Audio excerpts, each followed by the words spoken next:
Hey everyone, and welcome to the final video in my first impression series on the starting classes for Frosthaven now that we have all of the cards and perks released. This one is on the Quatryl Blinkblade, a character that I've been quite excited to talk about, and apologies for the delay in getting this video done. I had lots of other things going on at the moment, but I hope it was worth the wait, and this in particular, this character is one that I am actually very excited to play myself, and I think this may be my starting character. You know the drill. If you do enjoy the video, please consider tossing it a like or consider subscribing if you're not already. We're now just over 3,000 subscribers. I really appreciate all the support you guys have shown me for these videos, and I'll have lots more Frosthaven content coming out as the game gets closer to launch and when it does finally launch, as well as plenty more Gloomhaven digital and other Gloomhaven content too. Maybe even some Jaws of the Lion content thrown in as well, because I know a lot of people have asked me about that. If you have any questions, feel free to leave a comment down below. I do try and respond to all of the comments that you guys leave. Also, come hang out at twitch.tv/MandatoryQuest, where I stream every Monday, Wednesday, and Sunday. So if you want to have any questions answered live, come hang out. I'm always happy to talk Gloomhaven or Frosthaven with anybody who stops by. Okay, enough with the intro. Let's get into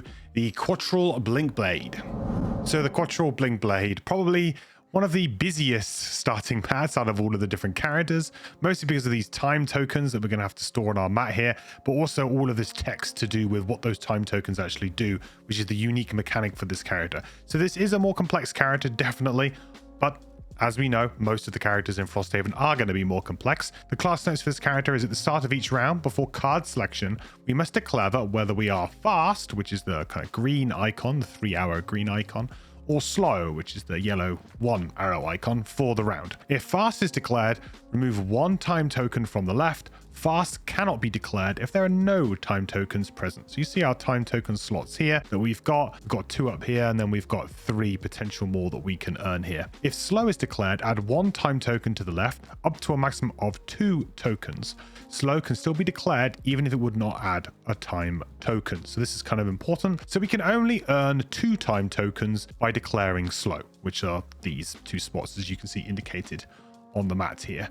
However, we can earn a further 3 through other abilities, which we'll obviously get to as we go into the cards. We start each scenario with 1 time token on this map, which is kind of important. It means that we could go fast immediately if we wanted to, while only up to 2 time tokens can be accumulated on this map from declaring slow, up to 5 can be accumulated through abilities. All the effects and abilities written in the fast and slow sections of your ability cards are mandatory. Your initiative for the round is also dependent on whether fast, the left value, or slow, right value is declared. As you can see here, you've got 20 would be the fast initiative, 50 would be the slow initiative, and you've got this being an attack +1, and this is a -1 attack. So it goes to show you that your fast abilities are probably going to be a little bit better at times, but also I think your slow abilities are going to be important to mix in. It's going to be interesting to see as we go through this character how that kind of works. Like, how often do we want to go fast? How often do we want to go slow? How useful are the slow abilities? Because of course, we're not going to be able to go fast forever. We're going to need to go slow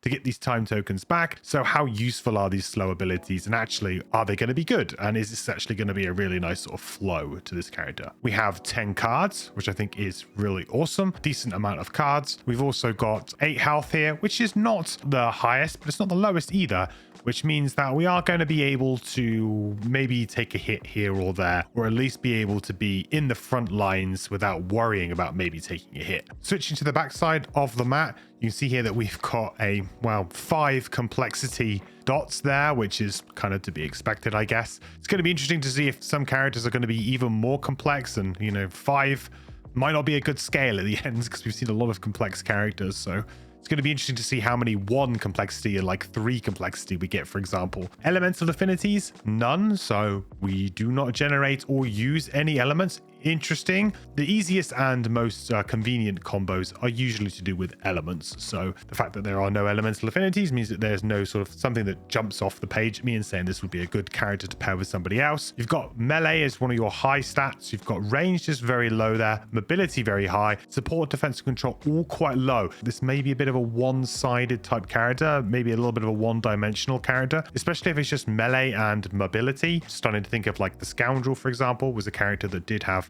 a lot of melee and mobility stuff to begin with, but did also have some range stuff mixed in, so it's going to be interesting. But certainly not having many other things, this might not be a character that would be very good initially from my initial impressions. Probably wouldn't be very good with a two-person party. When you're playing two-player, you probably want to have a couple of balanced mercenaries that can do a bit of everything. Usually helps your team out. Whereas if you've got some very one-dimensional characters, sometimes that can make things a little bit harder.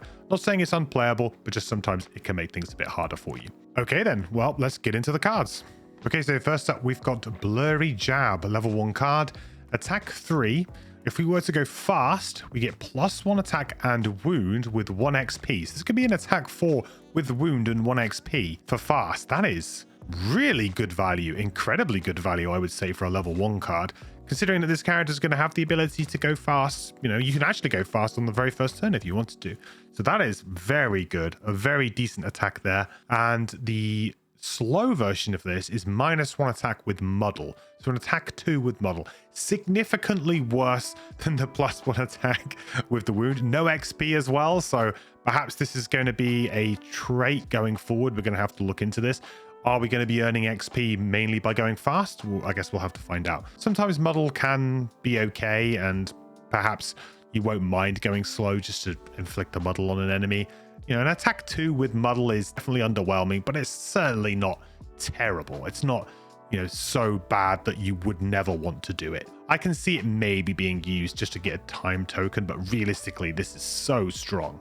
And getting that wound up on an enemy nice and early as well, so that can kind of continuously tick down over multiple rounds. That's really what you want to do. If you manage to go before the enemy, and with fast, this is 20 initiative, you may well be able to do that. That enemy is going to take that wound damage that round. So it's almost like you did an attack 5 here. And then you've got the wound ticking them down potentially in future rounds as well. 20 initiative and fast is good. It's not fast. So it's going to be interesting to see how fast, in inverted commas there. You can't see me, but I just did the inverted commas. How fast is fast with this character? Because 20 is okay. It's earlier than a decent amount of enemies, but it's not fast from a character perspective. 50 initiative, terrible middle of the road initiative for going slow. It's not even really that good. You might have the opportunity to maybe catch an enemy. I guess my reservation with this muddle as well is that if you want to try and catch an enemy for that round, then 50 initiative is not good really for that purpose, to get that attack off. But yeah, I guess that's probably not going to be really your intent here anyway. The bottom is move 3, but if we went fast, we get a +2 move. If you went slow, we get -1 move. So it's just a move 2. One adjacent enemy would suffer 1 damage though. Okay, so that's kind of an upside for going slow here. I mean, move 5 is a huge amount of movement. However, this is a sneaky good little slow here. I don't mind this at all. Rumbling Advance was a card that the Cragcart played all the way up to level 9 pretty much. Now this isn't quite as good as Rumbling Advance because that did 1 damage to everything, but it did also do it to allies too. This is just enemies, but hey, it does a pretty good impression of that card, and I really liked that card. This is nice. You've definitely got a top here with a fast effect that you pretty much want to play consistently, but you've also got a slow here that could give you some value, finish an enemy off, and actually be a useful slow. So this is definitely a very good level 1 card. Next, we have Twin Strike, which is an attack 2 on the top, -1 attack if we went slow. Then there is a move 2 on the top if we went fast. So we do an attack 2, then a move 2 if we went fast. Then we do an attack 3 with the -1 to that attack if we went slow. So if you were to do this top action just fast, you would do an attack 2, then you would get to move 2, gain 1 XP. Then you get to do an attack 3. If you did this card slow, you would do an attack 1, you wouldn't do the move, then you would do an attack 2, which is still kind of okay. If you've got poison on the enemy and you're doing multiple attacks, that's when this stuff really starts to add up. And poison actually offsets this -1 that you would get from going slow. The move 2 is also pretty nice in between here. It would allow you to maybe try and kill 2 things. If you went fast, maybe attack something, hopefully kill it, then move on to the next thing and attack something else. That's quite nice. Or alternatively, if you needed to move away from an enemy, perhaps you don't kill them, but they're a very dangerous enemy and you don't want them to hit them, and so you move away so that you don't get hit by them. 24 initiative if we went fast, 54 if we went slow. Pretty much exactly the same scaling as before, right? It was 20-50 and now this is 24-54. I don't know if that is going to be a trend going forward. We'll keep an eye on those, but yeah, that's definitely sort of the same scaling there in terms of the difference between the two. You've got a move 3 with, if we went fast, all of our attacks gain Pierce 2 this round, create air. Pierce is one of those kinds of things that we know is going to be more relevant in Frosthaven. It's the devs have spoken about this before. There are going to be more enemies with shield, and Pierce is going to be a little bit more relevant. Being able to only move 1 if we go slow though, because we have the -2 kind of effect here. So it'll be a move 1, heal 2 self, create earth. Okay, so the elemental affinities thing actually does not necessarily stand true. I guess it means that the character is not using elements themselves maybe, but this is creating an element, so a character that wants earth could combo quite nicely with this. That seems okay. Move 1, heal 2 self, but a little bit of heal here and there just to remove poison, wound. Also, you can remove brittle with this, which will be interesting.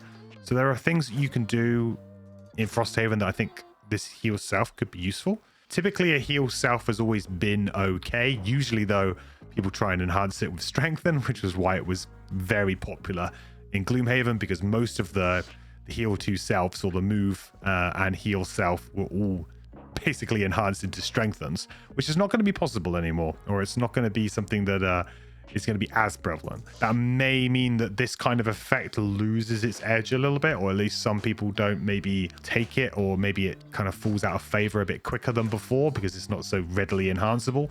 However, I think this is fine, like a pretty decent effect. So I think this card's quite good. I think the top is a great series of attacks, especially if you've got poison off, The bottom move 3 with getting pierced this round is, I think it's pretty interesting here. It's situational, so it's only going to be used, but that's good though, because you've got a top here that's very usable, and I think going slow on this is kind of okay too. So this is a solid card. You definitely want to play it fast, but I think we're going to be saying that about most cards. We're going to be saying, hey, you want to play it fast, but we can't play every card fast. That's the thing.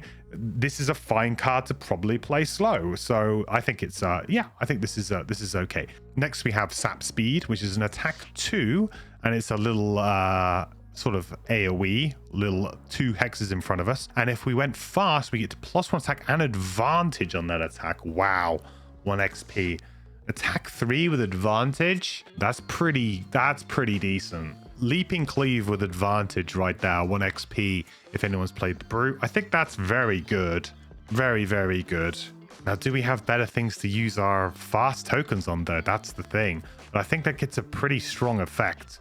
Attacking two things for 3 with advantage, as well at level 1, because your attack modifier deck sucks at level 1, right? We'll agree that attack modifier deck sucks at level 1. And the other thing that's going to be interesting is that advantage might even be more powerful in Frosthaven, just because a lot of people are going to be going for these crazy perks. You know, you're not going to be maybe immediately improving your attack modifier deck like you were in Gloomhaven. Drawing that miss is pretty brutal, and you've got -2s in there, loads of -1s in there. It's going to feel quite rough at times. So perhaps advantage then gains a bit of extra value. I mean, it's always been very valuable anyway, but perhaps it's going to be even more valuable. The fact there's no downside to playing it slow means that, you know, an attack 2 on potentially 2 things is not a bad thing either. The advantage here, though, I think is really what sets it over the edge. So bottom is immobilized, range 1. If we go fast, we get an extra 2 targets, though. So this could be immobilize 3 things. That's a really decent control, actually. Very good control. 45 initiative, though, I guess is not great to do this on, so perhaps that's a bit of a concession here. However, if we go slow, we get to ignore the slow effects of our other actions this turn, which actually could be quite nice. Some of these ones we've seen before, right? We've just seen on Twin Strike. This is a -1 attack, a -1 attack here, which is kind of nasty. Well, if we could just ignore those, that's really quite nice. However, I think with our initiative and stuff, you're putting yourself in harm's way to do this. Like 75 initiative here, or a 50 initiative on another card, and you probably aren't going to move, or you can't move. A little bit awkward. but this could end up being quite nice. I'm sure there's going to be some others coming up too, but I'm just thinking like Twin Strike immediately negates this problem. So if we had maybe a pair of initiative boots to turn one of these slow initiatives into something that's a little bit quicker, could be quite nice. Sap speed, this is really cool, and this could be a very good slow. So this could be a way for us to get those tokens back and actually still having a fairly decent turn too in the process. Next we have kinetic transfer, which is move 2, -2 move if going slow. So does that mean it's a move 0 action? That's a bit strange. I guess that means that it is still a move action. So if we did have boots, we could still add move, because otherwise, I mean, the natural way to template this otherwise would just be to have, if you went fast, you got to move 2. Like, why have they templated it that it's a -2 rather than it being a fast move 2?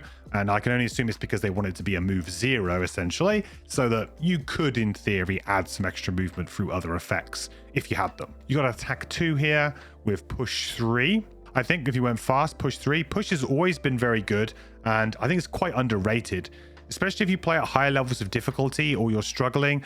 Just pushing an enemy through a trap to kill them or do that extra bit of damage, that stuff really adds up over the course of a scenario. Or just pushing an enemy away from you. We've just seen a card that allows us to immobilize too, right? We could immobilize, then we could push something away. That seems quite good to me. You've got the +1 range here though on this if you went slow. So that would actually turn it into a attack 2 range 2 attack. So you'd be able to just, actually do a little bit of range damage if you wanted to. And then we've got 2 elements here. So again, interesting that there is elements here. I'm a bit confused as to why the elemental affinity has been set to none on the back of the map, because we've actually now created 3 different elements. I get that perhaps they're not using them, which is fair. However, definitely putting those on, because if players are going to be using those elemental affinities to see which characters work with other characters at a snapshot with the elements, then really we should be maybe doing that more. Now, maybe this is only 1 card, and maybe the other one was only 1 card, and we don't see much more of this. I don't know, but it just feels a little bit strange to me why there isn't anything on the elemental affinities if this is a recurring theme. Even if the character doesn't use them, I think it's worthwhile saying this character makes them. We make fire if we go fast, but we make ice if we go slow. So this is, again, quite a nice dynamic here. Going slow might actually be what you want to do here. You might actually want to create ice for your buddy. The Geminate's gonna, needs elements and to be feeding off of it, and this character seems to be creating them, and if they're not going to be using them, could actually be a really nice pairing with the Geminate. Really interesting top off of a card here. A 36 initiative if you go fast, which is not really fast. it's not even, I would say 36 isn't even really fast by monster standards. So yeah, it's one of those things where if you've been playing Gloomhaven, the shorthand would already be like, oh, what initiative are you going to go on? Or, what kind of speed are you going on? And would say, oh yeah, I'm going fast, or I'm going really fast, right? Every play group kind of comes up with their own little meta of, oh, I'm going super fast, or I'm going as early as I can, without saying the numbers, right? So that you're not conveying that information. But everyone has that shorthand, and going fast is always, for my group, has always been, you're going to be probably going around 15 or less, and this is not that number. So that's going to be interesting that's going to be in the kind of that's going to be in my play group's mind as I'm playing this. And if I play this character, then it's definitely going to be a bit confusing to them if I'm like, I'm going fast, but like, no, I'm going fast on my character, but I'm not necessarily going fast initiative wise. It's going to be kind of a bit of a weird thing to get your head around. 66 initiative if you're going slow, which is pretty poor. You've got move 4, -1 move. It's only a move 3 if you're going slow. All adjacent allies and enemies suffer 1 damage though if we went fast. So this actually is a rumbling advance. In fact, it's a better rumbling advance because it's a move 4 instead of a move 2. Love it. So we do have rumbling advance here, which slam dunk. Love that card. We've also got on the bottom here, we've got a consume 1 time token to add a push 3 target all at range 1. This is a optional effect, which is why it's got this kind of dotted border around. You don't have to do it. And I think probably this is, I think this is a pretty bad use of a time token, really, because going fast, as you can see, you get lots of benefits for going fast. Some of the cards, you know, and things that we can do by going fast just far outweigh what this kind of does. Pushing everything away. Yes, there's probably going to be some corner case situations here where you could push some things through a trap maybe, and that will be useful. Maybe end the scenario a little bit quicker, maybe kill an enemy that's problematic, or get an enemy away from an ally that's in trouble. And the fact that it's optional means you don't really have to worry about it. I would take this card just for everything here. This, I think, is just something to have in your back pocket if you need it, but I don't really think this is a great use of a time token. I certainly wouldn't be encouraging people to just do it. Trying to burn through 2 time tokens as well if you went fast this round and you use this, that's 2 time tokens in a round. It's going to be really interesting to see how often you can go fast and slow, right? You start with 1 token. So do you want to go fast immediately, or do you want to go slow and then fast, or how is that going to play out? I think it's going to be very interesting to see how that works. Overdrive. Now, this is a persistent burn here. We can gain 1 shield while slow. So while we are slow, we now just gain 1 shield. That is pretty awesome. There's going to be some situations when you're going slow where you're just going to be sat there like a lemon, like just waiting to be hit. And that's going to happen because of the fact your initiatives really suck when you're going slow, because they are slow and there's not much you can really do about it. And you are a character who is a melee character, so going slow while next to an enemy is not nice. So this, I think, could really help mitigate that. Now, I don't think this suddenly means I'm not getting like warning lights flashing saying, oh, I can play this character as a tank. Oh, I should play this character as a tank. Because remember, we can only earn 2 time tokens by going slow. So therefore, you're going to want to go fast to then go slow again to build these tokens up, right? There's so far, I haven't seen a reason to go slow every single turn. So I don't think you want to do this. Although this does give you a reason to maybe go slow when you do have those maximum 2 tokens, just because maybe you want to just tank for your team for a round. Add jump to all your move abilities while fast. Now that is really quite good. This is actually a really excellent active ability here. You're getting a benefit while slow, which is a really good benefit. And you're getting an amazing benefit on when you're going fast as well. Because jump is one of those things where, do you really want to invest either in an enhancement for jump or a set of boots? That's gold, right? That is either gold or, well, it's either some gold for jump boots or a lot of gold for an enhancement potentially. And you're only going to have it on 1 card if you would do the enhancement route. This just means that all of your moves are now jumps. When you go fast, that's very, very strong. Really, really strong indeed. And the shield when you're going slow. This is a slam dunk persistent ability. Possibly the best we've seen so far. Is this something that I would play on turn 1? I mean, potentially. It really does set you up quite nicely. And the other good thing about this card is it doesn't really care if you go fast or slow when you want to play it, right? There's no downside here.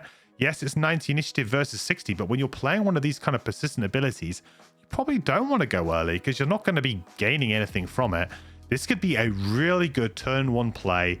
You go slow, you play this out, you then have 2 time tokens to play with from the following for the next round, and you just go crazy, and then you can do 2 fast back to back if you wanted to.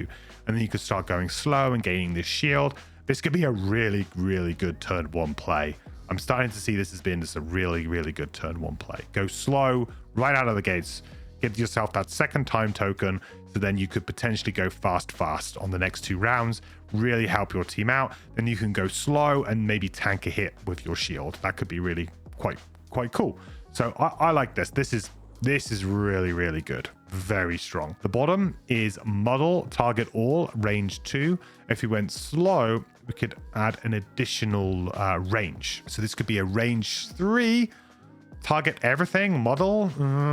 It's okay. Like muddle is the weakest effect in terms of control effect that exists really in Gloomhaven. So this is obviously going to be kind of underwhelming. It is everything though, which is nice. And if there was some way of cursing, then obviously this would go up hugely in value. But we haven't seen anything from this character to do with cursing yet, or if we will. But also, cursing is going to be a lot more premium of an effect in Frosthaven compared to what it was in Gloomhaven. So, but the top of this card is excellent. Probably a turn 1 play for me. I think this is going to be a turn 1 play overdrive top and just profit for the rest of the scenario. Next, we have Power Leak, which is an attack 4. If we went fast, if you do not have poison, we would gain poison to add an additional target and 1 XP. Interesting. So there's another way to gain XP here. Also on the last card, we did gain 2 XP just from playing Overdrive. I did not say that, but this is an important thing to say, that we could gain 2 XP here. But the XP gain has been locked mostly here to fast action so far. It's all been to fast action so far, apart from Overdrive. If you do not have poison, we can gain poison to add +1. So this is where that heal self thing might actually come into play a little bit. So this is where this actually now is going to maybe gain a bit of value. An attack 4 on 2 things. That's 8 damage across 2 enemies. That's crazy good. The slow downside here is that we would muddle ourselves, but we do muddle ourselves after the attack. So we would only be muddled for the next turn, potentially. Or if we were to play an attack on the bottom, we'd also be muddled. So this is a downside that can be mitigated or might not even be relevant, because your next turn might be a long rest, or it might be some slow actions that to just heal yourself up or not do any sort of attacks. I actually don't think this is too much of a downside. This is a very decent upside, though, for going fast, being able to add that extra target. It's a little bit better than this, right? But it's not by much. I guess the flexibility of the extra target, though, is probably going to be worth it, because you don't necessarily have to have them in that perfect pattern in front of you. Could have one in front of you, one behind you. There's a lot more flexibility that you get with the top of Power League. So initiatives, we've got 17 if we go fast. That's the earliest initiative we've seen so far. Really, really decent. You'd love to see an initiative like that. Not quite as fast as maybe some other allies could go, but certainly fast enough to beat most of the monsters most of the time. 47 if you go slow. No man's land, not slow enough for you to really want to go slow and not fast enough for you to go fast. It's just in that awkward place, really, where enemies could just do whatever in between your turn. You just really don't know. The bottom is a burn here. So this is the first burn I think we've seen in terms of like an action burn. Now we do have a pretty decent hand size, so we may be able to sustain a couple of these. Certainly, I think this is one that we're very excited to maybe play, but we can't go too crazy. But this is a move 3, and if we have fast, went fast, we get an additional 4 moves. That's 7 move. That's crazy. 7 move is a huge amount. That's almost overkill, to be honest. Now I can see why it's a burn. 7 move is, and if you have jump as well, because maybe you have the top of overdrive already out, that's going to get you to wherever you want to be. Is it worthy of a burn, though? You have to be careful with these big move and burns. I very rarely do them unless it's the end of a scenario. Usually I don't burn a card like this for a big move until towards the end, when I'm just trying to farm XP just before the scenario ends. The bottom is the slow movement, is heal 2 all adjacent allies and self. So this is what we get if we go slow with this. It's a really nice effect, and the 2 heal is quite nice. Like, give that to a bone shaper, they're very happy with that. That gives them another living bones, right? That gives them another skeleton. Scales very well with player count. If you're playing 2 players and neither of you is playing like a, you're not playing a summoning character alongside, I don't think this will really add up to being good value. Heal 4, move 3, heal 4 for a burn. It's probably teetering on not being great. Move 3, potentially heal like 6 or 8 for a burn. That's starting to look much better. Removes things like poison and wound very cleanly and easily as well. For a burn effect, this is not bad. And the thing is the top of this card is actually pretty excellent. So I could see you just bringing this card along for the ride and then burning the bottom when you need to for a bit of XP, or just, for a bit of extra value with the slow movement here. This could actually be quite nice. But I like this. Power Leak top, very strong attack. Even the slow action is maybe not even going to be relevant. That downside might not even be relevant to you. So hit and run. This is attack 3 with immobilize. -1 attack if we're going slow, though. So only an attack 2 and immobilize. And then we have a move 2, 1 XP if we went fast afterwards. Good name for the card, and definitely is what it's doing. Now, obviously, this is really good because you can immobilize something and then run away from it. Immobilize is a strong control method, really, especially if you're picking and choosing your targets. I quite like immobilize in these kinds of instances because this is actually on the top of a card. So even if you didn't go fast here, you could just move away with the bottom action on your card. Also, you could just go late on 71 initiative, immobilize them for the next round, and then go fast and maybe move away before they take their turn next time. I think fast is obviously a very clean way to deal with an enemy there and then, but 41 initiative is not necessarily great for this. Might be able to get yourself a living corpse with it, something like that, but certainly not going to be able to get every melee enemy on 41 initiative with immobilize and run away, so might want to pair it with something else. The bottom is on your next 5 attack actions while fast before move 3 at the end of the action. Seems a bit strange because we've got access to that anyway. With the top of this card, that does it. There was another one that did it too. This has got one, but I guess we could move away after the attack 3. I guess we could move away after Blurry Jab. I guess it's okay. Is it worthy of a burn? I'm not so sure. But it feels like a lot of the time we have enough play with our own cards that we might necessarily not need to do this. Plus, this is quite a nice top action. Even slow, an attack 2 and immobilize here, you can find a way to use that card. So you're giving up a fairly decent top action for a bottom action here that I'm not really convinced on. Jury's not out on this one, but I think hit and run top is obviously very strong. Nice bit of control here for dealing with melee enemies in a nice clean way. Initiative kind of sucks though, so it's going to have to be paired with something. And the bottom, I'm not so sure. I think maybe it's a bit overkill. Like, I think it is a little bit like too much. So next we have Drive Recharge, which is gain 2 time tokens. Nice. So this is the first way we've seen of being able to get time tokens outside of just going slow. So we can only gain a maximum of 2 tokens by going slow, but this is a way that we could maybe get even more than that. So these are additional time tokens that you can get. We also get Ward and Bless on the self. Pretty decent effect, I would say. The fact as well, it doesn't care if you go fast or slow. It's kind of interesting. Probably want to do this kind of thing slow. You're not going to waste the time token to go fast on 69 unless you want, cool points. But you're not doing it. You're not doing it unless you want gamer points. You're not doing it. You're going to be just gaining 2 time tokens and you're going to be going slow on 99 and probably being pretty happy about it. It's hard for me to really judge this type of thing because it is a burn. Obviously enables your character in a very strong way. You're burning a card to give yourself 2 incredible turns later on. I don't think this is something that you really want to burn early. Certainly not a turn 1 play. It's probably the kind of thing that you play right when you know the scenario is kind of like you're on that kind of teetering point, right? Maybe you're going into the last room. Maybe there's a few enemies left to go and it's a little bit tough. You've still got some cards, but maybe the rest of your team is starting to struggle a little bit. Maybe they've taken some damage. Maybe they've burned some cards through damage. You can usually get that sense of when it's slipping away from you. The win is starting to kind of slip away from you slightly, right? You're getting a bit of bad luck. It's getting hard. When that kind of thing happens, this could be quite nice because you could just burn this and you could have 2 really good impactful turns for your team, could help swing the balance. I think it's going to come down to the bottom half of because you want to keep this in your hand. You don't want to use it straight away. So if the bottom half is usable, which is a heal to self and regenerate if you went slow, pretty decent. Regenerate is a new effect that was added in Forgotten Circles, actually, the expansion to Gloomhaven, in which it's like an opposite to wounds. You heal 1 at the beginning of your turns, and then when you take damage, it falls off. It's really nice for removing poison.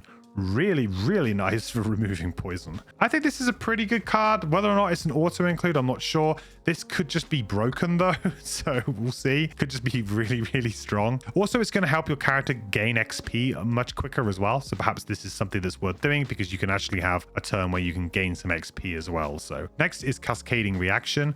We have attack 3, add wound and 1 XP if we went fast. Then move 3, -1 move if we went slow. Then another attack 3 with wound and 1 XP again if we went fast. So this is one of those kind of cards, like I just said, that potentially drive recharge and then being able to do something like this. This is a very impactful turn.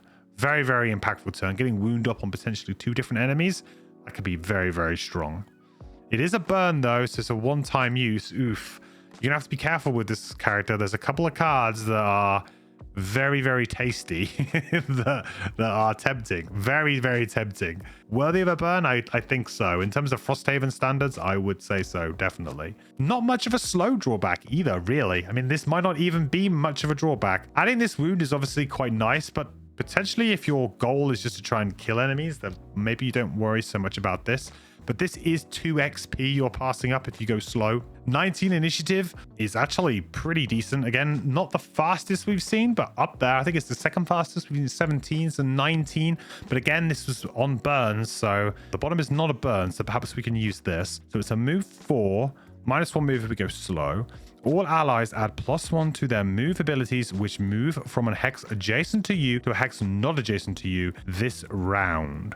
Kind of a weird one. Interesting. So you could help summons with this, right? This is quite good with summons. To be honest, I think a 19 initiative move 4 is probably just going to be good enough. This is a lot of text, and this is kind of confusing me a little bit, like how good this really is. I think it's pretty marginal. It's going to be nice for moving summons around a little bit, but it's not going to be that great, and it's not always going to do anything at all. But going on 19 with a move 4 might just be, I mean, that's good enough in my opinion. Again, this is all allies, so if you're playing 2-player, it's not going to scale as well at 2-player versus you playing with 4 or with lots of summons. So move 3 on the bottom, you may want to go move 3 on 49 initiative at some point. That may happen. But you are definitely not burning the top slow. That is not happening. You're not passing up 2 XP and 2 wounds just to go slow on the top of this card. Okay, so temporal displacement. We have a loot card. We have move 2 if we went fast, loot 1. 44 initiative or 74 if we went slow. It's a loot and it's on the top. And potentially could also be done. We could actually move and then loot with all-in-one action at the top, which is good, which is fine. I've never been a huge fan of loot cards, but they are making an active effort, I've noticed, in Frosthaven to make them a little bit more exciting. So just having, them in either on the top or having them on the bottom, but having some effect that actually helps the character out, like it's sort of moving towards their goal as a character, I think is the way to go for me. So even if we were to go slow, we could move 2 and loot 1 and probably pick up some loot. And loot's going to be very important in Frosthaven. Not that it wasn't important in Gloomhaven, but it's going to be even more so because you're going to be collecting these resources for crafting and for potentially building the town back up and for any kind of crises that might come up with the event decks and things like that. Leaving loot on the battlefield is going to feel pretty bad. You've got attack 3 on the bottom though, so this is an attack out of place, but an attack on the bottom will allow you to potentially do a double attack. Range 2 though, or +2 range, sorry, if it's fast, which means it's actually a range 3 attack. So this would be an attack 3, range 3, or -1 attack if we go in slow. In a weird way, I don't even want this to be ranged. Sometimes I'm like, well, I mean, I guess it's fine, but you might not actually even want this to be ranged. You might just want to attack something that's next to you. 44 initiative is, nah. You're probably going to be pairing this with a top, hopefully a little bit faster than this. This is one of those cards where you may end up going slow just to use the loot 1 towards the end of a room and to get a time token. And I think that's going to be fine. So we have our first X card, Experimental Adjustment. Damage 2 to ourselves, so 2 damage to us. Then if we went fast, all enemies within range 2 suffer 1 damage. Pretty nice. That could scale up to maybe be 3 or 4 enemies. It's only within range 2 though, so that's not a huge catchment area. Range 3 would be really nice if that actually worked, but range 2's pretty good, I would say. It's not gonna do anything crazy, but direct damage has always been good. So against your living spirits, imps, anything with high shield, this is gonna be a good way of doing some damage to those guys. If we went slow, we would immobilize and muddle, target all at range 2. That's also pretty decent, actually. I like that. I think that's a slow action. That's pretty decent. Being able to just move away as well afterwards. I mean, 42 initiative, I guess, makes it a bit rough. And the model means that it's still kind of slightly relevant for ranged enemies, right? Because then at least ranged enemies, there's something bad happens to them potentially. Because it's never good to just immobilize a ranged enemy and then they hit you anyway. Then if we went fast, we also get invisibility. So we've got invisible here. Not often we see invisibility anymore. Very strong, and obviously it's been nerfed. So the interaction with invisibility indoors is no more. Enemies can now pass through you. It's unfortunate, but they can now pass through you. that has been changed. So gone are the days of opening doors invisible. You can still do it, but it's less good. You'd have to all stack up in the door and block the hexes yourselves. Taking 2 damage to yourself is, you know, it's a pretty substantial drawback to go invisible. I guess you're going to be doing damage to the enemies as well, at least. I mean, invisibility's always been good, and the nerf will certainly make it worse, but it's not going to make it unusable or just terrible. Like, invisibility now is going to be a lot more selfish than it was before. You used to be able to easily make an argument for invisibility because you could just say, hey, I'm going to go over there and I'm going to go invisible, and then the enemies won't be able to get us, or they'll have to walk through this trap, or they'll have to do this. And it's not going to happen anymore. That's not the way it's going to work anymore. So going to be interesting to see how good invisibility really is with the new rules. I haven't played with them myself yet, but it's going to be interesting to see. 12 initiative though. Hello, now we're talking. Now I just want a decent bottom action here. So we've got move 2. Could be better. Loot 1 if we went fast. If we went slow, we would get an additional 2 move. I'm not quite sure how that works. If we go slow, we get 4 move. That's the first time that actually we got additional move by going slow. Move 2, loot 1 on 12 initiative is going to be very playable. I've played cards before on other characters that are like 10, 11 initiative, just as move 2s. So I've just used them as default move 2s, and that's it. So a move 2 with a loot 1, sure. I'm sure I will definitely play this on 12 initiative. Interesting with the additional +2 move here as well. We do have the immobilized self. I'm getting some flashbacks to a certain Gloomhaven character. I'm not going to spoil it, but a certain Gloomhaven character has a very similar effect. And to be honest, it didn't really hurt that character that much.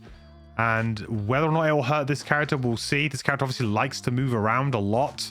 If you were to long rest though next turn, does it really matter? No. So perhaps this could actually be usable as a move for get yourself towards the next door, then just long rest when you're immobilized. It doesn't really matter. Next we have Sand in the Hourglass, which is wound range 1 if we went fast. Then all enemies with wound will suffer 2 damage. Interesting. Some wound synergy here. It's like a little bit of a sub theme with the character. Try and wound everything and then maybe try and drain them down a little bit with Sand in the Hourglass. I like that. Consume light to make dark. Consume dark to make light. And that's optional. This could be quite good at certain scenarios with night demons or sun demons.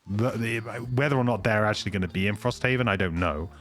But if that enemy type is there, then this is quite good. Because both of those enemies, it sucks if they consume their dark or their light element. Sometimes you can't do anything about night demons going invisible though. They do it on such an early initiative. And also sometimes having the other element up against those people actually does like damage them, or it does like a negative thing to them. In theory here, if we were to say wound, if there are 3 enemies with wound, that's 6 pure damage. That's 6 damage through shields, just straight up. Don't have to draw any cards.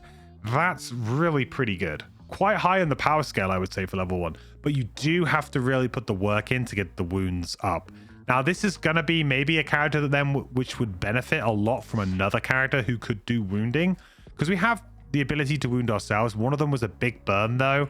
We had to burn all of the cards here in Cascading Reaction, like, to get this. Works very nicely, but it's a big commitment here. But also, we do have the first card that we saw, which was Bloody Jab, was it? Blurry Jab, which is got wound on here, which is nice, but obviously it's not super good because we would get another target here, hopefully. That's 2 things. So that would be 4 damage. The thing is that this is obviously not a great reason to go fast, I would say. Just to wound an enemy going fast on 52 initiative and spending a time token, is that really worth a time token? I'm not convinced it is. Unless, of course, you were going to maybe guarantee killing those enemies by doing this, I would say. The bottom is heal 2, target all adjacent allies and self. Interesting. Okay, this isn't a non-burn though, but this was like the other one was a move and we did this. Really like the little heal 2s. If we went fast, we could optionally spend 1 time token. So at the end of my turn, play 1 card from your hand to immediately perform the top or bottom action of the card. Ooh, okay. Now this is pretty spicy. So there are, I don't want to talk too much about spoilers from Gloomhaven here. I've got to be very careful. I've got to be very careful what I say here. However, this effect existed in a form in Gloomhaven, and it was very, very strong. Okay, it was very, very strong. Just being able to finish that enemy off that maybe you needed to, or certain characters like to combo very much. And this character is a bit of a combo character, right? And it's the top or bottom action of the card, so it's either or. That gives you so much flexibility, so much flexibility. Sand in the Hourglass might be sneaky very good. 52 initiative does kind of suck though. They have definitely made sure that there's not too much shenanigans you can get up to here. There's definitely shenanigans to be had, but with 52 initiative, you can't just, you know, maybe blow a load of enemies up very, very quickly. So our last X card and our last card that we have access to at level 1 is Borrowed Time. On your next 6 actions, while slow, ignore all slow effects and perform an immobilize range 3 at the end of the action. That is some nice control right there. Not going to work on every single scenario, the immobilize, because sometimes you're going to have a scenario with just loads of ranged enemies. But even in those scenarios, being able to ignore all the slow effects might be worth it. I certainly like this one a lot more than the movement one, the one that gave us a move action after going fast. I definitely prefer this one. Some scenarios it's not going to be very good, but others it is going to be very good. And some of the slow effects are really bad. If we go fast here, we have 2 initiative. Wow, that's crazy. 2 initiative. All allies add -1 to their move abilities this round. Uh-oh. Okay, so we're borrowed time, literally borrowing their movement. Because, oh yeah, because move X, where X is twice the number of your allies. Okay, so we are borrowing their movement. This obviously scales much better with larger player count, where you might actually get a decent amount of move. If you're just playing 2-player, this is going to be a move 2 on 2 initiative, which is still good and still usable, definitely. This is one of those sort of cards, though, that I can imagine will cause some issue around the table. There's some people who really want to, you know, do something that round, and you play this, and then they can't do their thing anymore. That's something you need to watch out for. And if you're playing with summons that have pretty poor movement to begin with, like move 2, someone only moving 1, they might not do anything that round. So I kind of like this. I think this is quite well balanced. This is obviously very powerful for you. Gives you just an amazing amount of flexibility, depending on, you know, how much movement you can steal. But 2 initiative, you're going first. If you went slow, though, all allies add +1. Okay, so this is a nice thing you can do. I guess you could give it back to them. Stamina potion and give it back to them. Although it might be a round too late. This is a nice way to maybe give those summons some extra movement. So some banner spear sort of synergy here I'm seeing. Banners do not have movement, but would actually still give you the movement on this, right? Because they have -1 to their move abilities this round, but banners don't move. So a banner would actually get you free movement here, which is kind of exciting.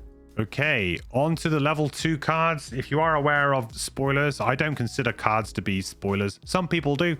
Some people do like to try and keep the mystery of what lies ahead when they level up. I know I did when I first started playing Gloomhaven, so I tried to not look at the future cards. They're not technically spoilers, and to be honest, now, after being experienced in playing the game, I think looking ahead to see what you could expect to unlock gives you a great idea of how you might want to play the character and how you want to build your character. So I do actually recommend that people don't do that, but for the people who do like to do that, keep the surprise. Then now we are moving on to the level 2 cards. So first up, we have Systems Reboots, which is heal for self. Then we can recover one of our lost cards. Then this is a burn, and this is a unrecoverable burn, which is what this means. Basically, it's gone. It's out of the game. This could be a way that we could get back that time token one, basically getting it twice. That's a good way of going fast for a long time. The heal for self is pretty nice. I mean, that's half of your health pool at level 1. It's not half your health pool at level 2, but yeah, it's most of your health. I wouldn't probably play a heal for self on its own, though. And again, the fact that this is a top action feels a little bit weird. But just recovering one of your lost cards, it's sort of like a little reviving ether here. It's a bit similar to some of the Tinkerer abilities, I guess. Tinkerer has some things that can do this. Definitely got a lot of combo potential, and this character is all about comboing. So potentially this could be one of those kind of cards that just allows you to go crazy, and that's what this character wants to do. So without playing it though, I can't say for sure, but this has that feeling to me. 57 initiative if we go fast, 87 if we go slow. You're probably going slow because there's no benefit for going fast. I think that's the way you're going to probably be judging these, is that if there is no perceivable benefit for going fast, go slow. The bottom is remove all your negative conditions.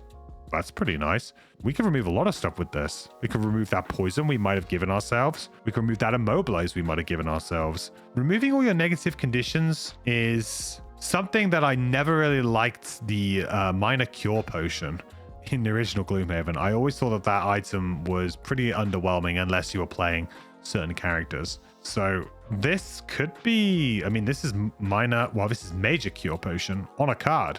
And we get a move 2 afterwards as well. So this could just be a move 2, moving next to move 2. If we go fast, we get an additional +2 move.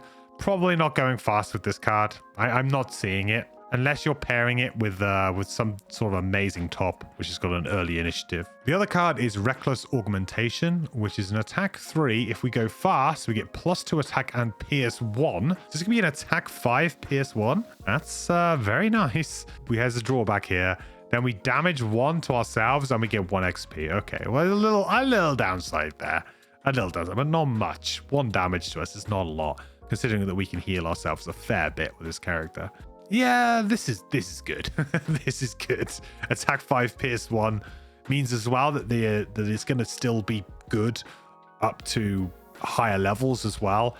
So that Pierce 1, I know it doesn't seem like a lot, but that Pierce 1 just helps you get through that extra shield that enemies seem to get as you go up in the levels. 10 initiative here too. Ooh, now that's going to be tough to pass up. Again, a card here though that probably you want to play fast. You could play slow and it wouldn't be terrible, I guess, because it's just an attack 3 on 10 well, it'll be an attack 3 on 40 initiative. The bottom is move 3. If we went fast, we do 1 damage to ourselves for 1 XP, but we also do ward to ourselves, which is that's okay. We do 1 damage, but then we put ward on, which is going to hopefully protect us from some attacks anyway. Hard and fast here, which is hurting ourselves. Very thematic card, actually. I like it. I like the way that it kind of it hangs together. In terms of power level, this character is definitely on the upper level so far compared to some of the others.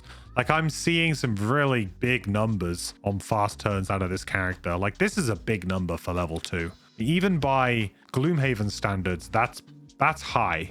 Yes, we're taking 1 damage to ourselves, but even by Gloomhaven standards, that's pretty high. 10 initiative as well. It's going to be very hard to pass this up. I think that this has potentially got things that you can do to break it, but if we are talking about raw power level of cards, just good abilities, I mean, Reckless Augmentation is just fantastic. So level 3, we have Make It Count, which is heal 1, target 3, range 3. Pretty nice. Nice way for us to be able to heal off some of that damage we might have done to ourselves through Reckless Augmentation. If we went fast, we added additional +2 heal, but -1 target and -1 range for 1 XP. Interesting.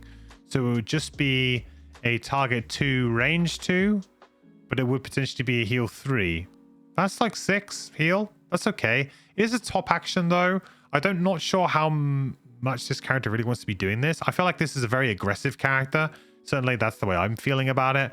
I don't know how I feel about taking a card that doesn't do any damage on the top. Don't know how I feel about that right now. Your Bless Self here, if we went slow, that's quite a nice way to get a blessing to your deck. An easy way to get a blessing to your deck. We have some advantage attacks that we could have done. Like level 1, we had that attack that we could go fast and gain advantage. So got some opportunities to maybe draw some more cards and maybe hopefully flip a Bless. 51 initiative is really bad for a fast initiative. So yeah, we are probably going to need to pair this with another card with a lower initiative. 81 if we go slow, which is pretty damn late.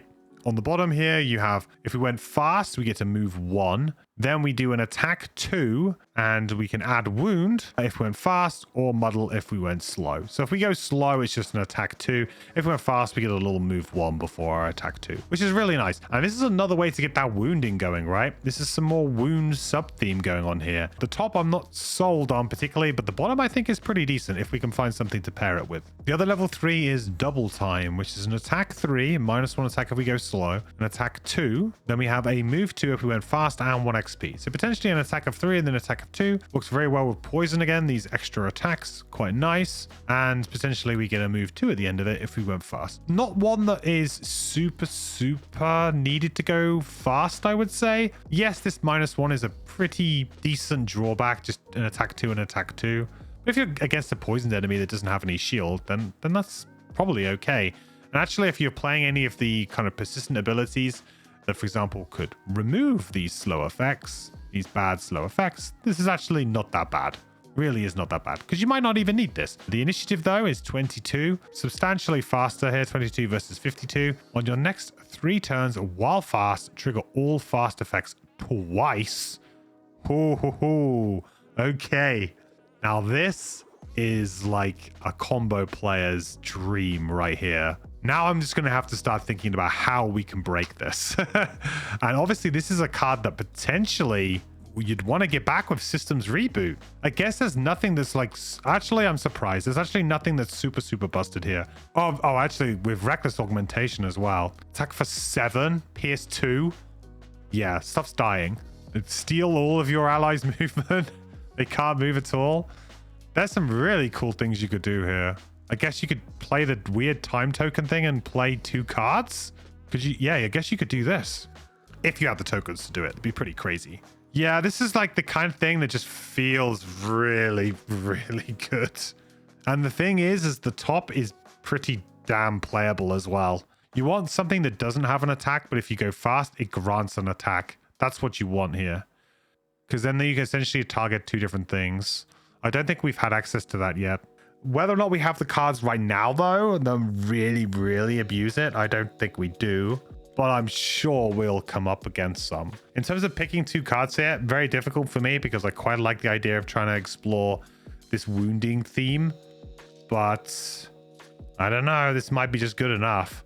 And to be honest, this is a very solid top. So double time is probably going to end up where a lot of people go. Level 4, we have Precision Timing. Add +1 attack to all your attacks while slow. That's nice. That kind of mitigates that -1 attack that we often get on some of our other cards, especially if we just took double time, right? Works quite nicely with double time straight away. Add +1 move to all of your remove abilities while fast as well. 2 XP and it's a persistent burn. This is a really interesting one because it almost replaces the shield one.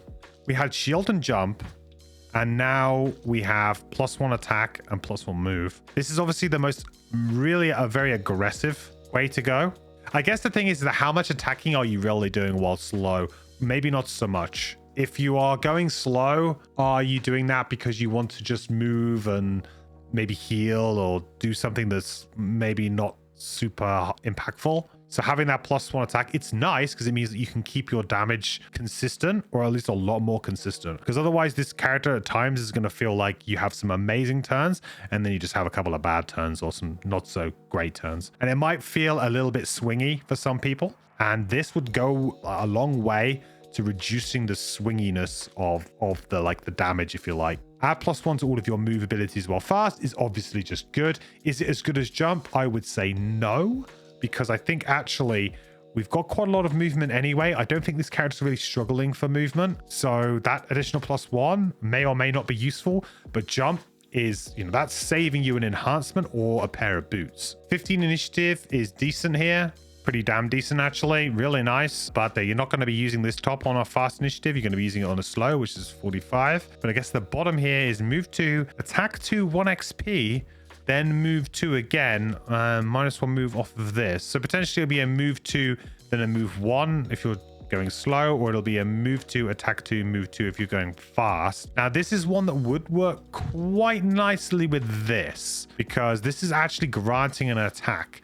So in a way, what you could do is you could actually target 2 different things with this.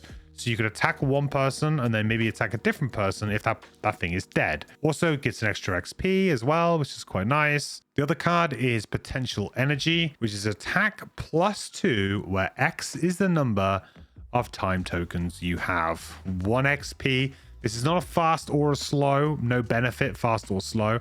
It's 32 initiative if you go fast, 62 if you go slow. This is an interesting one because how many time tokens are you going to have on average? Now, We know you can only get a maximum of 2 by going slow. There are plenty of ways for you to get additional time tokens. If you choose to go fast with this card, you're basically down a time token than if you were to go slow. But if you do try and go fast, you're not going to be able to get the maximum amount. On balance, I think this is pretty weak compared to some of the other attacks that we've seen. The thing is that if you've got lots of time tokens, you've burned maybe some cards to get more time tokens. You probably are setting up a long sequence of going fast, and I don't think this is a card you really care about playing fast, or at least the top is not necessarily, because it's just a very vanilla attack 5 or something like that. It's fine, but it's just not really that exciting. The bottom is X +2 move, where X is the number of time tokens you have.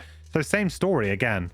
This could be a move 5, a move 4, maybe even a move 6. I mean, that's good. It's not bad at all. It's just very vanilla. It's very plain. I don't see it really adding much interest to the character, let's say. So I don't find this particular card to be that exciting. I think it's okay. Yes, you could probably do a big attack with it. Yes, you could probably do a big move with it. But it might be counterintuitive to the way you end up playing. For me, I think it's pretty clear that Precision Timing is the better card here out of these two. I might even consider going back at some point. Like, this is going to be a really interesting one where potentially you just want to get a really broken combo together. I think the bottom, like this, granted attack, 15 initiative with a huge amount of move is just really useful for this kind of character. Being able to maybe trigger this twice, I think is going to be really good with an effect like this. So at level 5, we have Breakneck Speed, which is on the start of our next 4 rounds, suffer 2 damage and play 3 cards, using 1 card as initiative. At least 1 top and 1 bottom action must still be performed. Wow, okay. We get to play 3 cards for 4 rounds, but we have to take 2 damage each time. So that's a lot. That's 8 damage, which is a lot for this character to sustain. I mean, we've got a good amount of health at this point at level 5, but that is still a lot of damage. You certainly wouldn't be able to play this when you are, in the thick of battle and you're taking hits, because this could just kill you. You could optionally get rid of it, I suppose, before it triggers. So you could optionally discard it and not use the full 4 rounds. That is possible. That's something that you can do. But still, obviously, that would feel really bad. You want to try and get as much value out of it as possible. I mean, being able to play 3 cards is crazy strong, especially as you're going fast. 4 fast rounds, triggering the fast actions on 3 cards on every single one of those 4 rounds. That's pretty nuts. By the end of the 4 rounds, right, you would have played an additional 4 cards, which is 2 full turns, basically. And the fact that you can play the tops or the bottoms, as long as you play 1 top and 1 bottom, then you can kind of mix and match that last one to be all tops or all bottoms. You could do some crazy things with this. This is so good. But the drawback is real. The drawback is definitely real. There's going to be a lot of stories, I think, of Blinkblades just burning out at some point. Either burning all of their cards because they've just gone crazy and burned a load of time tokens, not really worked out how many rounds they have left with their cards. They just burn cards like crazy, or they end up killing themselves. And if you've got some kind of ally that can heal you maybe to mitigate that 2 damage, that's pretty nice. 3 initiative if you go fast, our second fastest initiative to date. You don't need to go fast to play the top though. In fact, I don't think you'd really care to do that. You probably want to go slow to get your token. Teleport 5 though. Interesting. That's a huge amount of movement. Teleport obviously just allows you to move to that spot. Teleport's the best form of movement in the game, and this is a teleport 5. So super, super good. If you went slow though, this is a damage to self. Interesting. So they're trying to make you spend a time token maybe for the 3 initiative and the teleport 5. This is a hell of a card, by the way. Breakneck Speed, really, really good.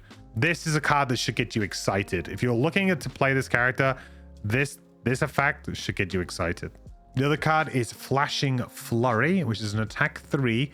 Consume any element to add +1 attack. That's optional. If you went fast, you get +1 target, +2 range, 1 XP. So that turns into an attack 3, range 3, target 2 with 1 XP, potentially an attack 4 if you consume that element. If you went slow, it actually turns it into a 2 hex sort of melee AoE next to us, pretty similar to what we've seen before.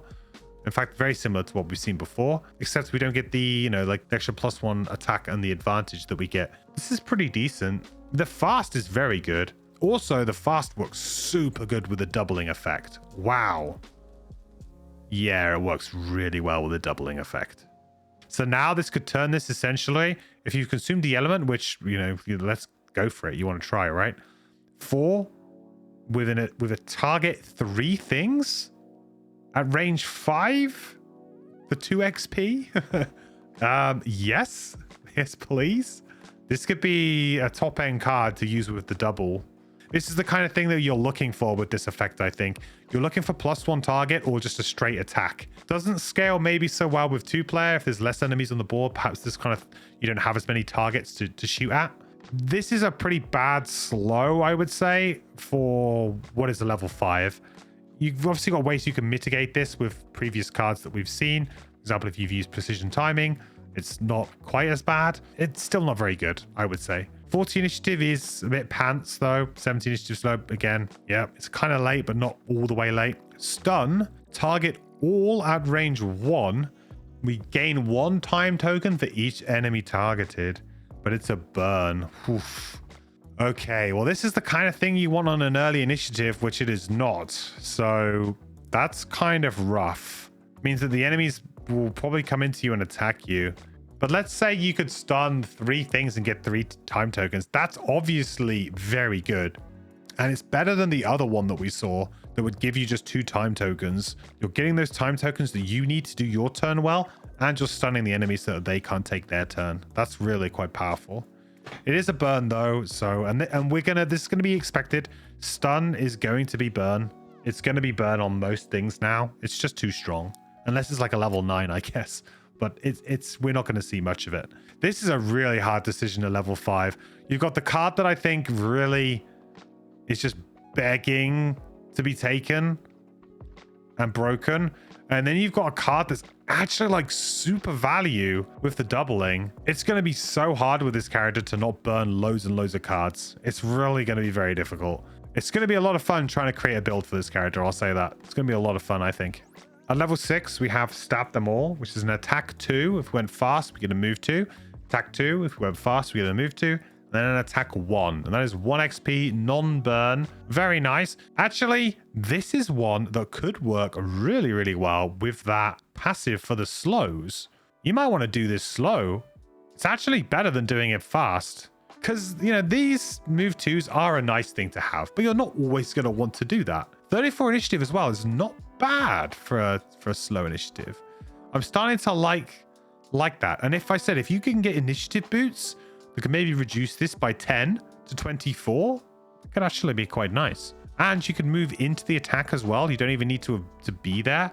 This might actually be one where I'm thinking, I want to go slow on this maybe and get that extra little buff if I've gone that way with it. That could be quite good. So 4 initiative if we go fast, and move 3 if we go fast. Ward self if we've gone slow. Whenever an enemy moves or teleports from a hex not adjacent to you to a hex adjacent to you this round, after their movability, perform an attack 2 targeting the enemy. So basically, it's like an attack of opportunity, if you like, from a D&D kind of perspective, I guess. They're moving into your sphere, and you are getting an attack off on them if they come towards you. Really, really like this. It happens immediately after they move in too, so you could potentially stop them from attacking you. Definitely something you want to do early though. So I think that this is probably going to be like a 4 initiative type thing. I guess you've got some opportunity to do it on 34. It might happen with certain enemy types. It could definitely happen still. And the ward self is obviously a nice thing to have though. This is a good card. It's like nothing crazy exciting, except for this. I guess this is kind of quite unique, but the top is nothing exciting, but it's a really solid card. Very, very solid indeed. I think that could be true of a lot of these cards for the Blinkblade, actually. You know, there's obviously like there's some broken things going on here that's in the background that if you can pick up on it and you can build into it, it's going to be super good. But also you could just play this character as a legit run-of-the-mill, just hit things in the head really hard and do very well, I think. So the other level 6 we have is the Knife's Edge, which is an attack 3 with wound. If we went fast, we can target all adjacent enemies. Nice. Now, this is a card that I like. This is the type of thing that I like. I like cards that can scale with more enemies. I like big splashy effects, which allow me to pump a load of resources into them, which this certainly does. Put all my power potions in there, all of my hand items and everything else that I might have, all of my weapons and things like that. We do have to suffer 1 damage for each enemy targeted with the attack ability, though. We work fast. That's a pretty real drawback, but it's not that bad. At level 6, we've got a decent amount of health. We can heal ourselves too. We've got some bottom heals on some other cards as well, so we could immediately heal ourselves maybe. We can definitely mitigate this. If we go slow, it's 1 damage, just the 1. That's okay. I feel like that's a little bit harsh, maybe. I guess this could be an attack 4, or this could be mitigated and just taken away entirely. If we were going slow with some of the other cards, maybe that's why. But I feel like this is a little bit harsh. An attack 3 with wound, or an attack 4 with wounds, sorry, is still pretty... I would say it's pretty average to mediocre at level 6. This is definitely worthy of a level 6. This fast actions. This is probably not really worthy of level 6, even with the buffs and things. 65 initiative is not very fast though, so that is going to be an issue if you want to try and go early. If you can spot the opportunity and you're like, now's a great opportunity to do it, all the enemies are in the right place, you're going to need to pair this with an early move initiative.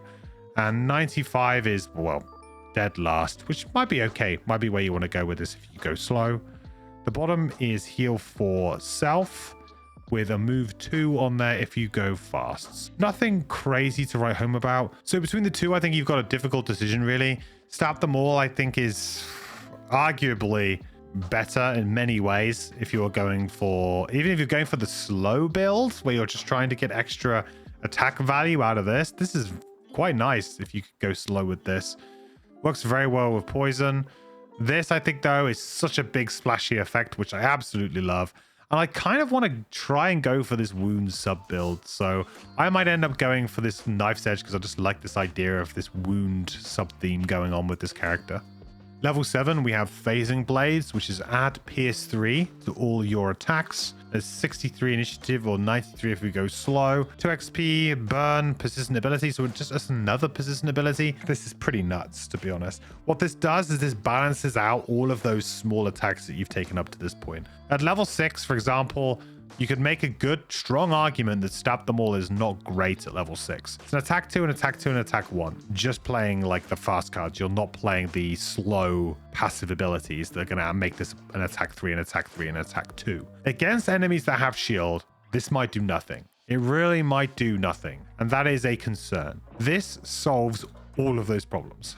So it basically just turns all of your old cards that kind of felt a little bit defunct and bad now into usable. There's a reason why Piercing Bow was a very good item in Gloomhaven. I mean, I don't know, again, you can't really sustain many of these. You can probably only sustain 1 of these, so you're going to have to choose. That means you're going to have to get rid of either the slow one or potentially get rid of the slow plus attack one or the slow plus shield one with the move plus jump. I guess you could maybe go down to 8 cards and play 2 of these, but I guess it would be a little bit risky. Or at least it would be risky to play immediately. You might have to hold off on playing 1 for a little while. 63 fast is obviously you're not going to ever go fast if you're playing top because there's no benefit to. The bottom is move 4, -1 move. If you are adjacent to 3 or more enemies, gain 1 time token. Wow, okay. So this is a way you can gain time tokens without burning. This is the first time I think we've seen that, right? And that's going to be premium. However, this adjacent to 3 or more enemies is probably going to end up being harder than you think.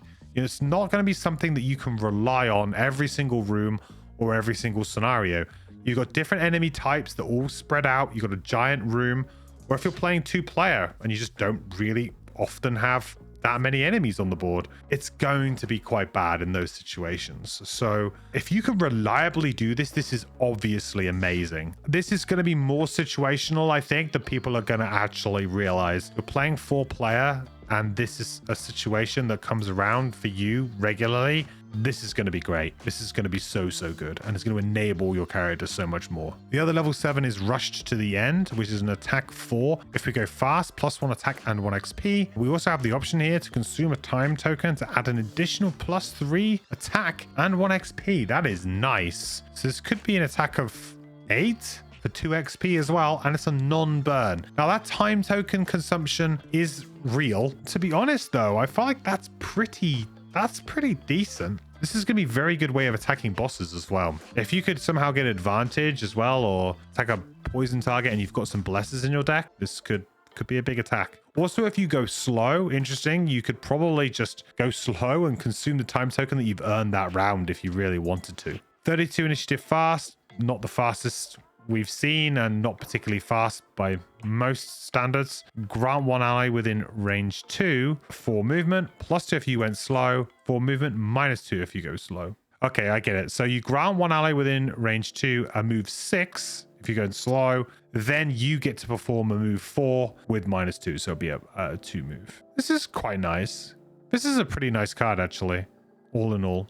It's very vanilla, I would say, on the top, but it's very good at trying to kill elites and bosses.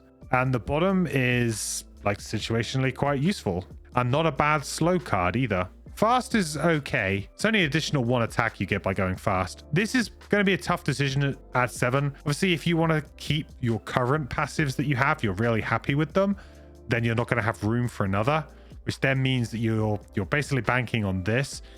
If this is possible, so if you're playing 4-player and there are lots of enemies and this is possible and you can make this happen regularly, there is no doubt in my mind that this is definitely the pick. However, if you're playing 2-player and it's not going to be possible, or if you're playing in I don't know, certain scenarios, or you've just noticed the way you play for whatever reason, it's difficult for you to do this. Maybe you have summons that always get in the way. I don't know. Perhaps you find it more difficult to actually do this. But if you can reliably gain time tokens here and there, incredible. Really, really good. So Quantum Uncertainty at level 8 is an attack 5. If we went fast, treat any miss modifier cards drawn as ×2s instead. Okay. Treat any ×2 modifier cards drawn as misses. Okay, so this is weird. Why? Do we have a way of cursing ourselves? It seems really strange to me. Yeah, I don't know about this one. This is very corner case to me, unless there's lots of curses. Potentially a certain scenario, but then you would never pick a card to just be good at one scenario, or at least not at level 8 you wouldn't. You might do it at level 1, but it's just not. Yeah, this seems very strange to me. I guess if you were very low on your cards in your attack modifier deck, I don't know about this one. This one I'm not sold on. This to me just says an attack 5 and it's got some other text on it that is very situational and weird. And I don't think I'm really that excited by it. Like, what I don't understand here is why doesn't it say attack 5 and then on fast, muddle self, then it does this, and on this, strengthen self, and then do this, right? The ultimate troll. Because if you were strengthened here, you would end up having to take the ×2 most likely if you drew it. If you were muddled here, if you drew the miss, you would end up having to take it. So I don't really understand. I mean, I guess we do have ways of muddling ourselves, right? There are cards that do muddle ourselves already. So Power Link, in theory, could work quite nicely here in that respect. You could use this, and on the next turn, while you're muddled, you could try and do this attack. But that just feels really very, very cute for a level 8 to me. I'm sorry, but I'm not buying it. 35 initiative is not great either for fast. 65, not anything special for late either. Pretty middle of the road for late. Move 3 on the bottom there with -1 move if we are slow. But we get strength and self if we are slow. Okay. Well, now we're maybe looking at the card in a little bit more of a better light. And then if we go fast, we get invisible instead. So we either get invisible or we get strengthen. The two best things in Gloomhaven on one card. Okay, so Quantum Uncertainty top is a lot of text for not a lot of not a lot of action, in my opinion. The bottom though is very good. It's 2 of the best effects we've seen in the game up to this point, really. Obviously this has been nerfed a little bit. This has not been nerfed, just the presence of it has been nerfed, which is why we're seeing it at level 8 and maybe not, you know, as an enhancement opportunity early on. The other level 8 is Fastest Alive. Attack 2, target 3 with Muddle. Not too bad. A little bit underwhelming, I guess, for a level 3, the attack 2. If we went fast, we could add +2 attack to all the attacks targeting enemies with immobilize, stun, or whose revealed ability card contains no move abilities. Again, wow, that's a little bit cute as well. Interesting. Trying to think if there are many enemies that do that. So usually that happens when they have these big wind-up attacks, like living bones do it, living corpses do it, bandit guards do it. There's opportunities there, I guess. We can immobilize enemies pretty easily as well. We can probably get that working.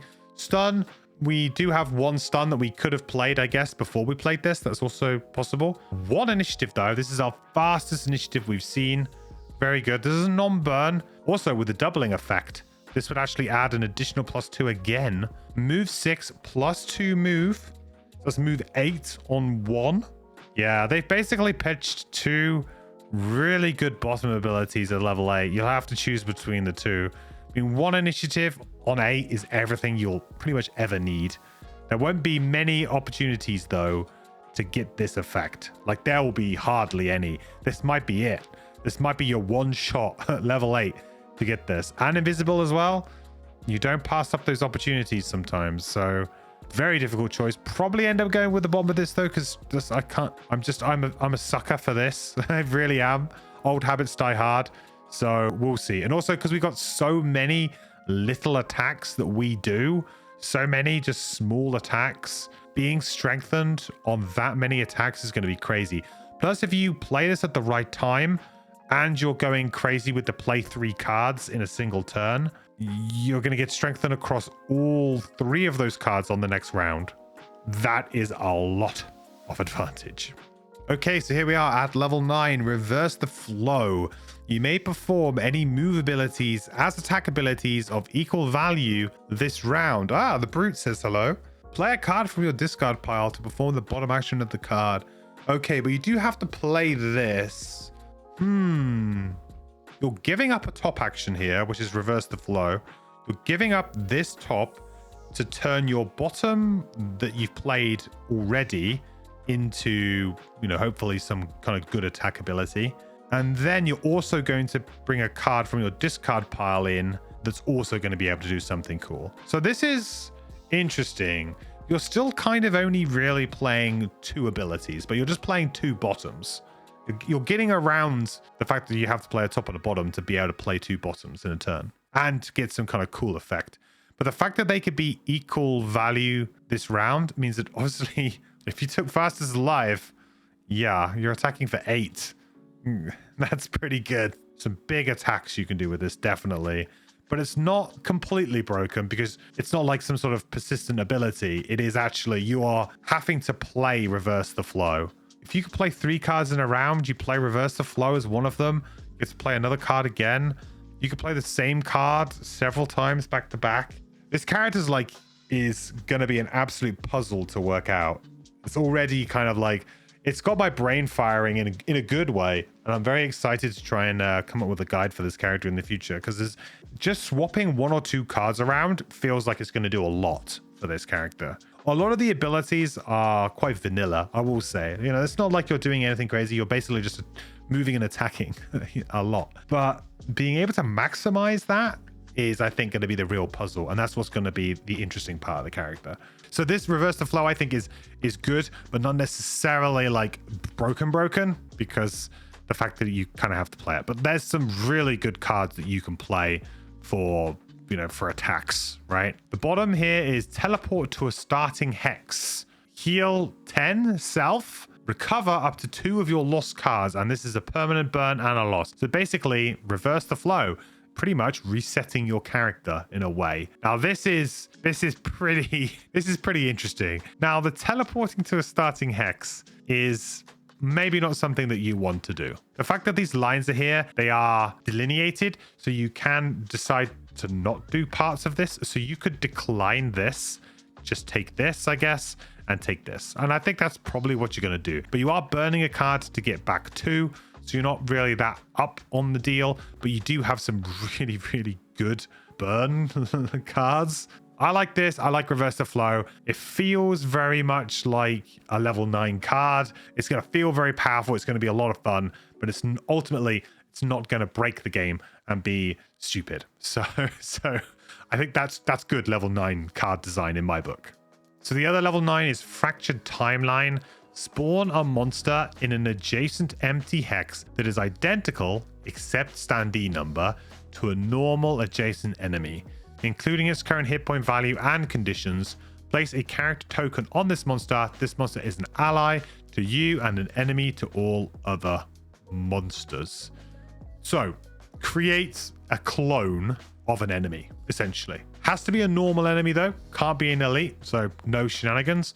But hey, you're playing against a cultist, make your own cultist. I'm pretty sure that they've stated that if you do have a cultist or someone like that, if they spawn, the spawn is not yours, as I believe that they are actually against you. I think that they've clarified that somewhere. I think I remember reading that somewhere. I think that would have been cool if that was the case, that you actually got the spawns. I thought that would have made it quite interesting. At level 9, there are going to be some big beefy enemies that you're against, and cloning them is going to be quite nice and having that on your team. But the fact that they're going to be a bit more beholden to what the enemy deck is doing, I think that's going to be a little bit of a problem, right? They're going to use the enemy ability deck. I presume you should spawn the standee number randomly as well. So there could be a chance that you get a late standee number, which then means that the other enemies of the same type will kill it before it gets to act. You know, there are a few things like that. It's not like your summon. It's just an ally to you. It's just considered to be a monster, but it's on your team. So it would follow all of the same rules as the monster ability card that it has, and presumably would also use the monster attack modifier deck, I would presume, because again, it's not your monster. You didn't summon it. It's like you've just spawned it. The use of the word spawn here, I think, is important. Feels a little bit underwhelming to me. There's going to be some really cool monsters to do this with though. But I guess the thing is that you're not going to have a cool monster every single scenario to do this with. And that's probably ultimately where this card falls down a bit for me. There's going to be times when people are going to say, oh, I did this really cool play with Fractured Timeline where I copied this thing. And there's going to be some really fun stories and that people are going to come up with ways that they play with this card. But for every good story, there's going to be stories where they just did nothing and it just wasn't very good. So personally, I wouldn't want to invest my level 9 pick into a card that could be a lot of fun, might do nothing sometimes, or might be low impact. It's not going to do anything, but it's going to be low impact potentially. The bottom is teleport 7, so move wherever you like on the map pretty much. But you have to do 2 damage to yourself if you went slow. 55 initiative fast, 85 slow. Fractured Timeline, I think, it's just, I mean, we've got a great card here that's a lot of fun, I think. Reverse the Flow as well. The fact that the top is kind of getting you to look at your cards again in a different way, I think is kind of cool. You're now looking at the attack abilities, the move abilities as attack abilities potentially. And certainly some cards that maybe before you weren't considering, you might actually consider this a bit more because you knew that you were going to be having this at level 9. But I don't think you necessarily need to think about it that way. You pick up good cards that have good move as you go anyway. And this, I think, just allows you to reset that combo a little bit, which could be useful. And the top is playable all of the time, which is the other good thing about this card, I think. The top is pretty much always playable. You're going to find ways to play it. The May thing as well is quite important here because you could just use them for move abilities. So in a way, if you like, you could just go late towards the end of a room with this card and you could just play move abilities, 2 good move abilities, and move towards the door and just move a crazy amount of movement and just do it that way. You don't have to take advantage of this. You could just play 2 really decent moves and that might be enough. Fractured Timeline, I would love to play with it. I really would, but I just feel like this is going to lead to some not great times compared to this is going to always consistently be great for you, and this is going to sometimes be good for you. So for perks, first off we have remove 1 -2 card, very good. Replace 1 -1 card with 1 +1 card, also pretty good. Starting to get your deck in a more positive direction. I think it's going to be more important with this character because of the small attacks, unless you go for that Pierce card. but you don't really want to be drawing a -2 on an attack 2. That just feels really miserable. Replace one -1 card with 1 +0 and wound card. Nice. I like that one. Getting that extra wound in there. Replace 1 +0 card with 1 +1 and immobilize card. Also quite a nice one. I like these replace ones because they're just keeping your deck the same kind of size, but just generally improving what your potential draws are, right? You got this one, which is replace 1 +0 card with 1 rolling. Place this card in your active area. On your next attack, discard this card to add +2 attack. Interesting. I like this. So this isn't the turn that you draw it. It'll be the next attack. This is kind of cool. And it replaces 1 +0 with a rolling. So this is technically deck thinning. I like this. Replace 2 +1 cards with 2 +2 cards. So just, again, incremental advantage here. Just increasing the damage output. Add 1 -1. Gain 1 time token card. Ooh. Ooh. Okay. How good are these? I mean, obviously gaining time tokens is super good, but also whiffing on an attack sometimes might be pretty bad. It's like Jeopardy. Do you go for it or do you not?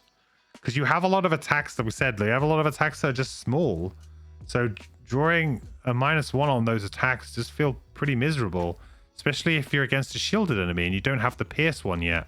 Time tokens are how your character functions. So I guess if you miss an attack, at least you know, like, well, say if you drew this instead of killing an enemy, you drew this, right? So they ended up living on 1 health, let's say, or something like that. But you gained 1 time token.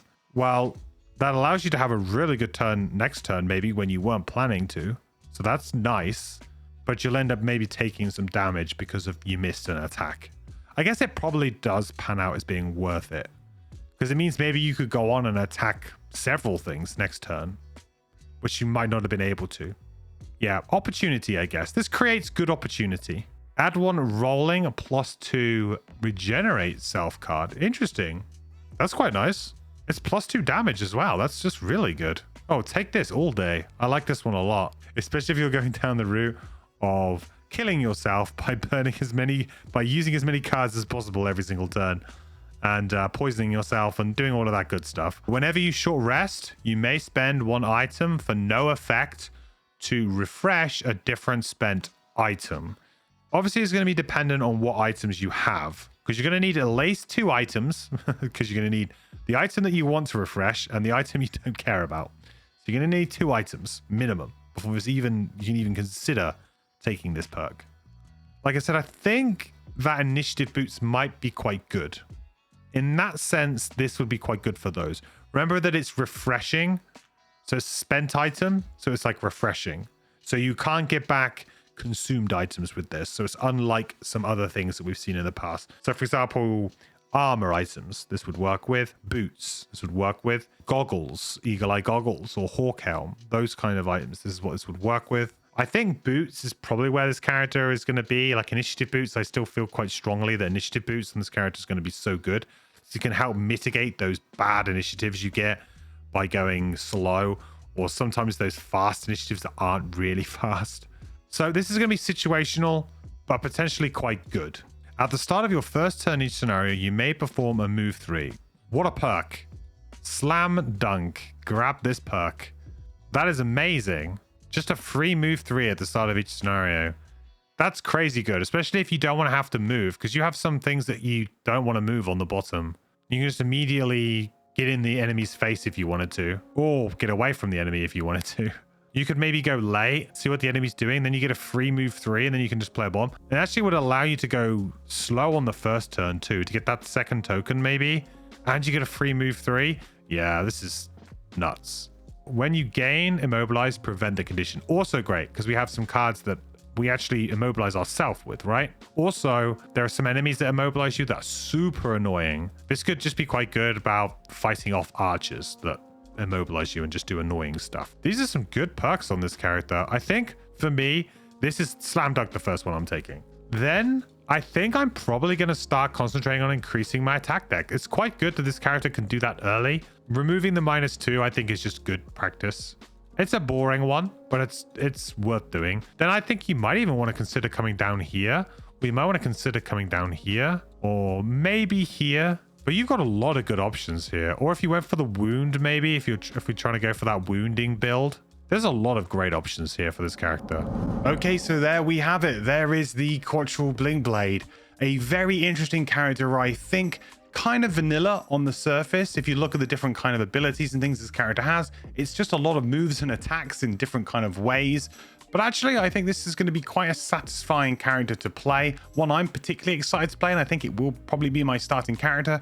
I just love the interaction of the time tokens and having to store them up to then use them. And that combo potential that you get, especially at higher levels as you start to unlock some of these really super broken cards, it feels like, that allow you to just do crazy things over a sequence of turns. Just feels like that's going to lead to some really fun gameplay moments. So I'm very excited to give that a go and to see really how deep the rabbit hole goes for this character, because there's certainly a lot of fun to be had. And if you're a combo player out there, someone in particular who's maybe coming from a Magic the Gathering background and you like to play combo decks, I can see that this character will certainly scratch that itch for you. Thank you so much for watching the video, and if you've managed to get this far, I really appreciate it. If you wouldn't mind tossing the video a like, it does help me out so much here on YouTube. If you did enjoy the video, then it does just help me out so much here on growing on YouTube. Also, consider subscribing if you're not already. Lots more videos to come. I know now we have all of the other characters done. If you check down below, you can find my playlist for all of the other starting characters for Frosthaven if you wanted to check that out. But also, I will have loads more videos on Frosthaven coming out soon too. So we're getting closer and closer as every day goes to the game coming out. Currently around Q1 for next year, so hopefully we will stick to that. I know there's been a few delays, so yeah, I think we're just all really excited to play this game now. And with every update that Isaac releases regarding it, it just looks even more awesome. So we just need to get to playing it now. So I'm super excited to be able to play it soon. And as always, come hang out at twitch.tv/ManageRequest, where you can catch me live every Monday, Wednesday, and Sunday. If you want to just ask me any questions live in person, or maybe even play a game of Gloomhaven Digital with me live on Sundays, where we play with viewers. So come hang out, have a good time, and yeah, just hang out with fellow Gloomhaven players. Okay, once again, thank you so much for watching. I will catch you in the next one. Bye. I think still, yeah. Oh, Scout that's the blessing from Jam. That's the blessing from. Isaac, at this point, can we get your approval to add an additional attack modifier deck for allies in the digital version?